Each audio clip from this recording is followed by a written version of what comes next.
Alright, welcome back, guys. This is going to be Game 4 of the SC2 SCA.com King of the Hill, sponsored by them, and it's going to be a kashimashi versus stroggos.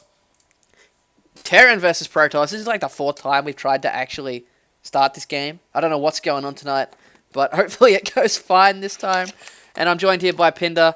Oh, I just spoiled it for him, didn't I? Oh well. Pinder's here with me. He's a high-ranked Protoss player on SCA. So yeah, let's get into this, hopefully. That's the end of my trash talking. I mean, Yeah.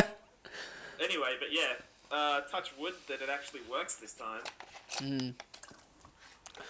It looks like we have some severe. Everyone on my screen is stuck on halfway. Yeah, same. I may have just dropped. No, no. I'm done. I'm done. I can't see if the player's done. Oh, could be good. We could be in business. I don't know. Everyone's stuck on complete. You know the bright side, though. If it just does keep screwing up, we can just go to US server. Yeah, you're right. At least we have another option. No one else has that. Like, if their server's screwed, they're just screwed. Love it. Although I haven't actually updated my friends list on US server. No one's on there at the moment. Yeah, I have very few people on there as well. And I have, like, random US people that I had from the beta. Yeah, that happened to me, too. They're like, whoa, man, why did it take you so long to buy StarCraft 2? And it's like, well, actually, I was on C, and they're like, oh, I heard that server was shit. I heard everyone there sucks. And you're just like, Yeah. It's kind of frustrating that way, because the only reason they haven't heard of us is because we've been stuck on that server.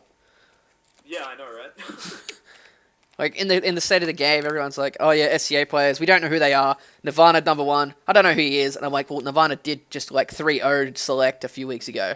Yeah. Anyway, it looks like we're finally here in the game. No one has crashed, and both players have finished producing the first worker, so we'll take that as we were lucky enough, and we might have a proper game here. We have Stroggos spawning on the right as the red Protoss, and kashimashi, aka Moonglade, playing as a semi-off race as Terran. He's been playing as Terran a lot lately, though, at the 12 o'clock position. Yeah.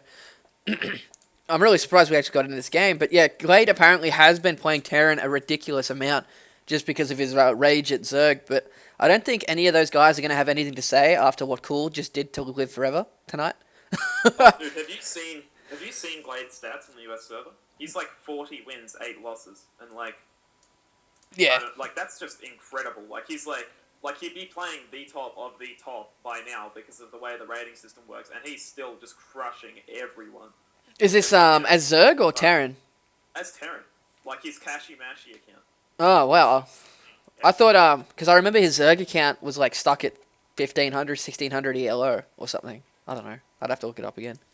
I'm not sure. It was about, from memory, I remember looking at the top 200. I think his Moonglade account was at about 30th on the top 200 list for America, and I think Az is around that mark as well. Yeah. I'm not sure if I saw any other Aussies. I don't think anyone else has been playing there long enough. For reference, both Moonglade and Az had US accounts previously, before the C players actually all got to move over. Yeah. I think Az went, what, 8 or 9-0 in the IC Cup KOTH a week or so ago as well, which is another frustrating thing when people say, we don't know who these guys are, but he steamrolls a lot of Americans anyway. Oh, well, not much you can do, but we just have to wait. Yeah. Just a bit of trash talk here with Star Hunter. I think he's actually a Melbourne guy. I don't know. I'm a ref, so I don't get to all that crap on my stream, which is a good thing. I was going to say, I better watch what I say, man. We could possibly end up meeting. You might find out that I'm a 6'2" skinny ass bloke. But anyway, if you never meet me, I'm actually 7 foot and like 120 kilo bodybuilder. Just so you know. Yeah. But standard stuff from Stroggos, really, just standard stuff. Let's keep talking crap. Speaking of which, I want to wait. I can't wait for HDH2 because Az and Glade are in that. Yeah, you're right. And I think Legionnaire is in that as well. He got an invite. So oh, yeah, sweet. Really good. One thing that I am going to point out that I do actually like is the fact that Stroggos didn't just randomly place his second pylon in the middle of nowhere. That spot is actually a really good spot for scouting drops that are coming into your base. So I do actually like it. Shows, like, you know, it's the hallmark of a really well-practiced and well-thought-out play when you do little things like that don't seem to make much of a difference. When you get that extra, 2 seconds to scout the drop that's coming in, it makes a huge difference. But just as I said that, he kind of put his third pylon in a weird bit spot. Of a random spot. But anyway, well, that might actually be to put a Stargate. There we go, Stargate going down. Really, really, really quick Stargate. So We're gonna as who called that, guys? Who called the Stargate? Come on.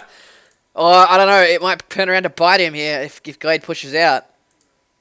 He still needs that Stalker Sentry Zealot, regardless, to be able to hold this off. I don't know what his Zealot's doing. His Zealot's like having a fun time over at the right side of the map. He's actually skipped Warp Gate. I'm not sure if that's intentional. I never really do these really quick Stargate builds, but I have no idea. He's only just getting Warp Gate now, so that was definitely a mistake getting Warp Gate a little bit late. He needs to chrono that Sentry, otherwise he's going to be screwed here. Well, he's going to get a couple of shots off. Right, actually. I think that was a mistake by Glade. He did that in the wrong spots, but yeah, he needs to run away.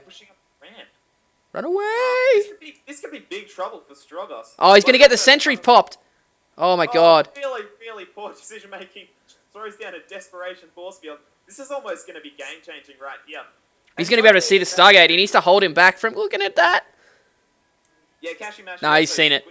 He's put the reactor on his second barracks anyway, and he has Marines pumping. So I think Kashi's going to be completely fine against this. He has Stim almost finished right now, and he's picking off Zealots and Probes, and everything's just getting kited forever. And Marauders are pretty good. Yeah, they're a pretty good unit. I'm just going to throw that out there. The third Marauder now coming in as the first Marauder falls, and it's really just not looking good. This Void Ray is finally going to pop in time to save him, but I don't think it's going to. Actually, Glade making a huge mistake, I think, here. Those two Marines are heading out to the Watchtower, and there is nothing in his base. If he lets that Void Ray is going to get time to charge up, and then he might not actually have... Oh, he is too. Back in his base. Dude, charge on the command center. If Glade was smart, he'd cancel that turret. No, he's not smart. Yeah, you're right, but he doesn't get the time. He did, actually, but just a tiny bit second too late. And he's just getting everything killed off. This is actually really bad for Glade. Yeah, but look in Stroggos' main. He's got no gateways. Oh, wow, yeah, you're right. Stroggos is still getting messed. I question that decision to go back before killing those Marauders. Yeah. But anyway, the multitasking, Stroggos loses the Void Ray instantly. So yeah, we're going into now the mid-game. Surprisingly enough, Stroggos does have a 5-probe lead, because that Void Ray did actually manage to pick off a lot of SCVs. So we're going in on relatively even footing, really. I'd say the Glade's still a tiny bit ahead, just based off the fact that he still has mules, and based off the fact that he has a really nice build-out. He has 2 barracks, he has Stim out, he has +1 researching, and he can pretty safely expand right now. There's not much that Stroggos can really pressure him with in the very immediate future. Yeah. Well, just look at it. How is Stroggos only 5 harvesters down after all that? That's kind of insane. But this push here from Glade is probably going to finish him. Stroggos is actually up on harvesters. What? Oh my god, pink and red. God, need different colours. But here we go, you're right. Glade is pushing across the map with a small force of Marines and 2 Marauders, a couple of Marines. That's actually going to wreck him. These 2 Zealots are going to make the world of difference, as is the force field. He really needs to cut that army perfectly so that it can't retreat down the ramp. I really think he needs the force field behind the army here so he can attack it really well, but he doesn't. I think that's a big mistake, because I think Kashi can just come in about 10 seconds when there's no other force field. Of course, Kashi doesn't know that, so he may just retreat. Oh, he's warped in another one for the Sentry, because he doesn't have enough energy on the first one to do another force field. Bizarrely early Templar Archives here in Storm coming out. I kind of like this, because Glade's sitting on one base and he's actually taking... Oh my god, so many Marines. Yeah, this was actually a really nice play by Stroggos. I really like this quick transition into Templar, and he also didn't gimp himself on sentries, which I think a lot of people, including myself, are guilty of when you try to do some sort of fast tech. They're so gas heavy that you try to squeeze by without them and then just end up dying to some sort of push like Glade just tried. So yeah, I've really got to applaud Stroggos for his plays so far, except for the fact that he did a kind of cutesy Void Ray thing. Oh, I don't know. I think that not getting the Sentry out in time was a pretty big thing. Yeah, you're right. I don't applaud him too much, but come on, man, you got to keep it interesting. Yeah. Got to thumbs up the plays. Yeah, I do. Just not all the time.